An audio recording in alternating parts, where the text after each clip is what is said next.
This is a cool scene with the Hong Kong or Shanghai, I'm not even sure.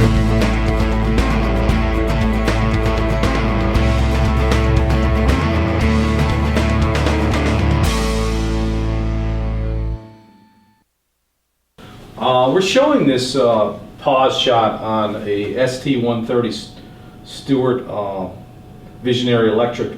I have a sample of the Firehawk here. And a lot of people, Firehawk gets a lot of play for contrast enhancement. And one of the things I always tell people, when you do Firehawk, you're actually going to fade some of the whiter scenes. I'm going to show you an example of that, basically. When you look at this collar of the shirt, this is Firehawk right next to ST-130. And you can see you're going to lose significant detail of a lighter shot, and even of the skin color. And I'm going to do this with this is with the lights on right now. So I'm going to do it with the lights off also.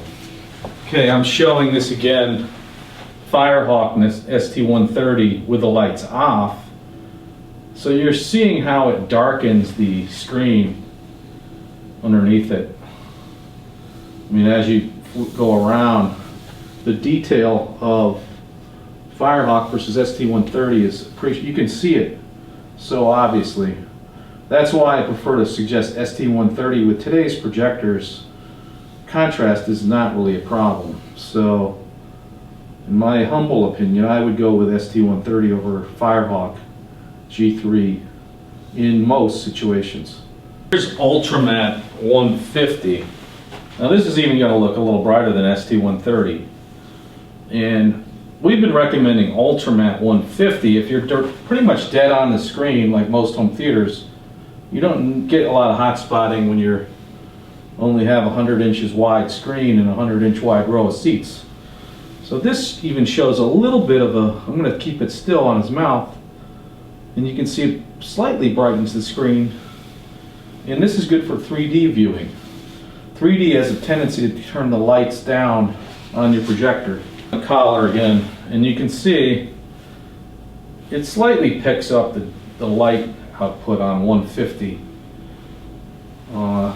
It's only a 1.5 gain versus 1.3, so it's not really that obvious, but it slightly picks it up. Let me go over here. You can just see the detail. Here's the edge, viewing side, and you can see the corner of the detail there. It really shows it when you use the Firehawk how different it is.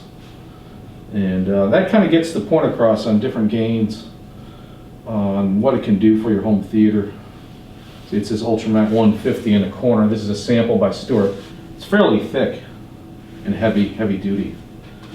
I mean, it's got some weight to it. As a recap, Stewart Filmscreen offers many different screen materials or fabrics, whatever you want to call them. They're basically optical coating, usually using a vinyl type surface. The one we recommend the most is G3, Studiotek 130 G3. Now 130 refers to the gain, which is 1.3, and this screen is in 1.3 gain with overhead lights right over the screen.